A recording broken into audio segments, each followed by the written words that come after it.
नमस्कार दोस्तों, मेरा नाम है राहुल और आप देख रहे हैं object oriented programming in PHP. और दोस्तों, ये हमारी सीरीज़ चल रही है कोऑर्डिनेटर मिनी प्रोजेक्ट की। तो जैसा कि हम लोगों ने पिछले वीडियो में देखा कि हम लोगों ने लिस्टिंग लॉगिन करा लिया है अब तक, और हमारी जो लिस्टिंग थी उस पर्टिकुलर यूज़र के जो आर्टिकल्स हमारे डाटाबेस में सेव थे वो हम लोगों ने उसके डैशबोर्ड पे डिस्प्ले करा दिए थे।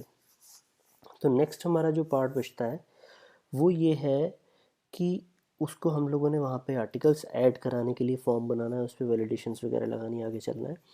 लेकिन उससे पहले मैं आपको एक चीज़ बताना चाहता हूँ जो कि बहुत इम्पोर्टेंट है। और अभी तक हमने देखा कि हम लोगों ने लॉगिन कराया यूज़र को, लॉगिन तो करा दिया, वो तो ठीक है, लेकिन ये लॉगिन प्रोसेस पूरा नहीं हुआ। लॉगिन इन द सेंस कि लॉगिन तो हम लोगों ने सक्सेसफुली करा दिया, लेकिन हमने कहीं पे भी चेक नहीं लगाया कि यूज़र लॉगिन है या नहीं। मेरा कहने का मतलब ये है कि हम यहाँ से अगर हम यूज़र नेम पासवर्ड डाल के लॉगिन क्लिक करते हैं तो वो हमारे को लॉगिन कर देता है, सेशन पे आईडी सेट कर देता है और रीडायरेक्ट कर देता है डैशबोर्ड पे। ठीक है, प्रोसेस बिल्कुल ठीक है। लेकिन अगर हम लोग डायरेक्ट यूआरएल एंटर करें, ये लॉगिन पेज पे हम नहीं जाते, हम लोग यहाँ पे डायरेक्टली क्या था, एडमिन स्लैश डैशबोर्ड लिखते हैं तो ये पेज खुल जाता है हमारा। मैंने लॉगिन नहीं किया है, लेकिन फिर भी एडमिन का डैशबोर्ड जो है, एडमिन पैनल, हमारा पेज खुल गया है। ऐसा नहीं होना चाहिए। ऐसा क्यों हो रहा है? हालांकि अगर आपने नोटिस किया हो तो यहाँ पे रिकॉर्ड नहीं आ रहा है। जो एक रिकॉर्ड हम लोगों ने लास्ट टाइम ऐड किया था, मैं आपको डाटाबेस में दिखाता हूँ, ये वाला टेस्ट आर्टिकल जो हम लोगों ने टेस्टिंग के लिए लिस्टिंग वाले वीडियो में अपने ऐड किया था, वो यहाँ पे डिस्प्ले नहीं हो रहा क्योंकि यूज़र की आईडी इसको नहीं मिल रही सेशन पे। लेकिन फिर भी ये पेज खुलना ही नहीं चाहिए ना, पेज खुलना ही नहीं चाहिए। तो उसके लिए हमें क्या करना होता है, हम लोग एक चेक लगाते हैं कि कोई भी यूज़र लॉगिन, जितने भी हमारे पेज हैं, सिक्योर पेजेस हैं जो लॉगिन के, जिन पे हम चाहते हैं कि लॉगिन करने के बाद ही एक्सेस कर पाए, वहाँ पे हम लोग चेक लगाते हैं। चेक हमें लगाना पड़ता है कि अगर यूज़र लॉगिन है तो उसको ये पे पेज दिखाना, नहीं तो उसको वापस लॉगिन पेज पे रीडायरेक्ट करना है। तो वो कैसे कर सकते हैं? उसमें दोस्तों में कुछ करना नहीं है, बेसिकली सिर्फ ये चेक करना है। देखो, जो हमारा लॉगिन का प्रोसेस था, हम लोगों ने क्या किया था कि उसको कहाँ गया, सेशन पे हम लोगों ने उसकी यूज़र आईडी पास सेट कराई थी। वो कहाँ कराई थी, ये रही, इस लाइन पे, dollar this session set user data user ID. तो अब हमें चेक करना है लॉगिन है या नहीं है। तो वो कैसे चेक करेंगे? सिंपली ये चेक करेंगे कि सेशन पे यूज़र आईडी नाम का वेरिएबल सेट है कि नहीं है। उसके लिए अब वो जो हमें चेक लगाना है वो बेसिकली देखो हर जगह पे चाहिए। अभी हम लोगों ने एक मेथड बनाया है कंट्रोलर में, जो हमारा ये एडमिन कंट्रोलर है, इसमें हम लोगों ने अभी तक एक ही फंक्शन बनाया है डैशबोर्ड का। तो यहाँ पे हम लोग कर सकते हैं dollar this if not dollar this session user data user ID. ठीक है, अगर यूज़र का आईडी सेट नहीं है, यानी कि यूज़र लॉगिन नहीं है, क्योंकि अगर लॉगिन होगा तो यूज़र आईडी उसकी सेशन पे सेट हो जाएगी। अगर यूज़र आईडी सेट नहीं है, इसका मतलब वो लॉगिन नहीं है, तो हम उसको रिटर्न रीडायरेक्ट कर देंगे। हाँ, एडमिन, एडमिन नहीं सॉरी, लॉगिन पे। इस तरह से देखिए, अब अगर मैं इस पेज को एक्सेस करना चाहता हूँ, एडमिन डैशबोर्ड को, तो वापस मुझे लॉगिन पेज पे रीडायरेक्ट कर रहा है क्योंकि यूज़र लॉगिन नहीं है। यहाँ पे मैं यूज़र नेम पासवर्ड डाल दूंगा तो वो मुझे दिखाने लगेगा वहाँ पे। लेकिन अब बात यह है कि इस लॉजिक को, जो ये हमारा लॉजिक है, इसको हम कहाँ लगाएं? कहाँ लगाएं से मतलब ये है कि अगर हमने यहाँ डैशबोर्ड पे लगा दिया, या तो हम फिर यहाँ जितने मेथड बनाएंगे, पब्लिक फंक्शन ऐड आर्टिकल बनाना है एक हमें, है ना, एक पब्लिक फंक्शन एडिट आर्टिकल बनाना है, एक पब्लिक फंक्शन डिलीट आर्टिकल भी बनाना है ना। या तो हम लोग ये जो हम कॉपी करके हर मेथड पे पहले पेस्ट करें, सॉरी, ये जो हमारी 2 लाइन है कोड की, ठीक है, यहाँ लगाएं, फिर यहाँ लगाएं, फिर यहाँ लगाएं, और जितने हमारे मेथड होंगे सब पे लगाएं। या फिर इसका एक तरीका है, हम यहाँ कहीं भी ना लगाएं और इसका हम लोग एक कंस्ट्रक्टर फंक्शन बना लें,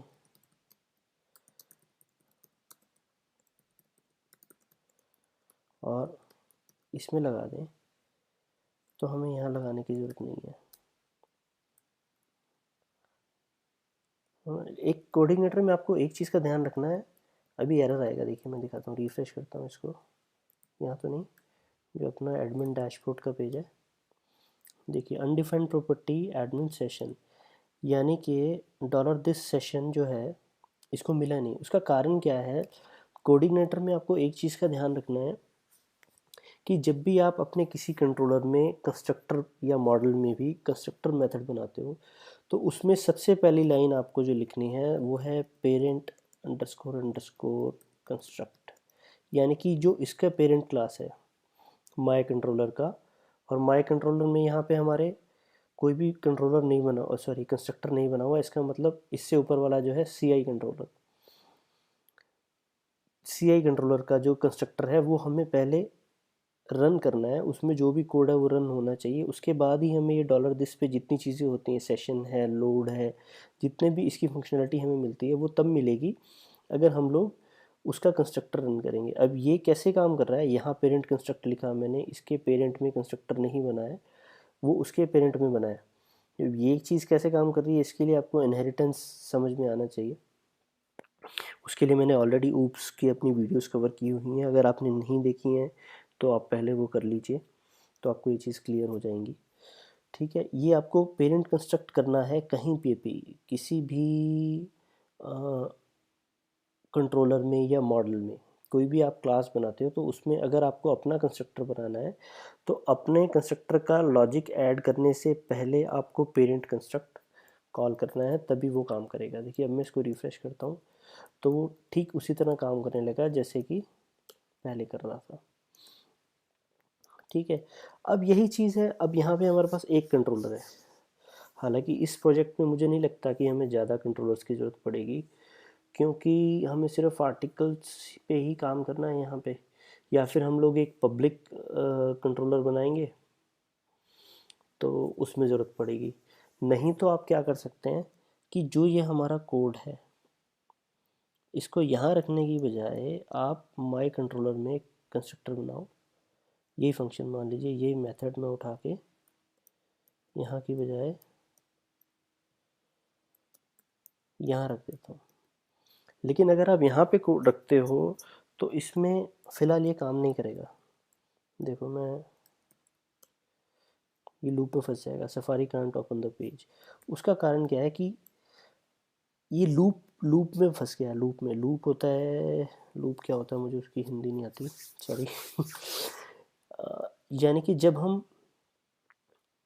ये एडमिन स्लैश डैशबोर्ड ये मेथड एक्सेस करने की कोशिश करते हैं, ठीक है, तो वो सबसे पहले कंस्ट्रक्टर कॉल होता है, उसमें चेक करता है कि लॉगिन नहीं है तो इसको रीडायरेक्ट कर देता है लॉगिन के ऊपर, लॉगिन यानी कि लॉगिन कंट्रोलर के इंडेक्स मेथड के ऊपर। ठीक है, ये इंडेक्स मेथड कॉल होता है, तो फिर इस पे रीडायरेक्ट कर देते हैं लॉगिन कंट्रोलर का इंडेक्स मेथड। जब ये रन होता है तो फिर इसने किसको एक्सटेंड किया, माई कंट्रोलर को। फिर से वही बात जाती है, माई कंट्रोलर का कंस्ट्रक्टर कॉल होता है, वो चेक करता है कि यूज़र डाटा सेट नहीं है, फिर वो रीडायरेक्ट कर देता है वापस। फिर यहाँ चेक होता है, फिर ये माई कंट्रोलर के कंस्ट्रक्टर पे जाता है, फिर ये रीडायरेक्ट कर देता है वापस, तो इसको बोलते हैं लूप। ये लूप में फंस जाता है। तो अगर आपको माई कंट्रोलर के कंस्ट्रक्टर में बनाना है तो आपको ये ध्यान रखना है कि लॉगिन का जो कंस्ट्रक्टर है आपका वो उसको एक्सटेंड ना करे माई कंट्रोलर को, वो या तो सी आई कंट्रोलर को एक्सटेंड ही करे, है ना, इस तरह से। अब मैं इसको रिफ़्रेश करता हूँ, देखिए आ गया लॉगिन पेज, और उसी तरह से काम करेगा। जैसे एडमिन डैशबोर्ड खोलेंगे तो वो हमें लॉगिन पेज पे ही रीडायरेक्ट कर रहा है, क्योंकि जो हमारा एडमिन कंट्रोलर है वो एक्सटेंड कर रहा है माई कंट्रोलर को, और फिर वो माई कंट्रोलर चेक करता है लॉगिन नहीं है तो वो उसको वापस रीडायरेक्ट कर देता है जो हमारा लॉगिन कंट्रोलर का इंडेक्स मेथड है, फिर वो कॉल होके लोड व्यू लोड करा देता है। या तो आप ऐसा कर लीजिए, है ना, और नहीं तो हमारे इस प्रोजेक्ट में मेरे हिसाब से ऐसे ही ठीक है, हम लोग यहीं कंस्ट्रक्टर में रख लेते हैं ये लॉजिक अपना, और सही से काम करेगा। ठीक है, ये कर रहा है हमारे को रीडायरेक्ट। अब मैं यहाँ पे देखो, हमने बहुत बार कर लिया कि हम लोग एडमिन डैशबोर्ड डालते हैं, लॉगिन पेज आ जाता है। अब मैं यहाँ पे राहुल लिखूँगा, यूज़र नेम पासवर्ड अपना डालूँगा, तो हमारा एडमिन पैनल आ गया। अब और यहाँ पे आप ये चीज़ आप नोट करो कि जो हमारा टेस्ट आर्टिकल था यूज़र ID 1 वाला, वो भी आ गया है। ये अब आप जितनी बार मर्जी, मान लो अगर मैनुअल वेब व्यूअर लिखते हो admin/dashboard, तो ये आपका एडमिन पैनल खुल जाएगा, क्योंकि आपने एक बार ऑलरेडी लॉगिन कर दिया है और सेशन पे आपकी यूज़र ID सेट हो गई है। तो इस चीज़ का आपको ध्यान रखना है कि जहाँ पे भी आप चाहते हो कि पेज सिक्योर हो, वहाँ पे आपको चेक करना है कि यूज़र लॉगिन हो, तभी वो देख पाए। अगर वो लॉगिन नहीं है तो उसको वापस से रीडायरेक्ट कर देना है आपको लॉगिन पेज पे। तो ठीक है दोस्तों, मैं उम्मीद करता हूँ आपको समझ में आया होगा। आगे देखेंगे, अभी बहुत सारी चीज़ें कवर करनी बाकी हैं। हालांकि अभी तो यूज़र को लॉग आउट भी करना है और ये ऐड, एडिट, डिलीट, ये सब तो करना ही है। फिर सर्च भी हम लोगों ने रखी हुई है अपने पब्लिक वाले पार्ट में। तो करते हैं धीरे धीरे इसको कवर। मैं कोशिश कर रहा हूँ जल्दी से जल्दी। अभी तो आजकल रूटीन है एक वीडियो हर दिन नया। तो ठीक है दोस्तों, उम्मीद करता हूँ आपको पसंद आया होगा। अगर पसंद आया हो तो इसे लाइक ज़रूर करें इस वीडियो को। अपने कोई डाउट्स हो तो आप कमेंट में छोड़ें, और मिलते हैं हमारे नेक्स्ट वीडियो में। तब तक के लिए बाय बाय, और सब्सक्राइब करना ना भूलें अगर आपने अभी तक नहीं किया है तो। मिलते हैं नेक्स्ट वीडियो में। नमस्कार।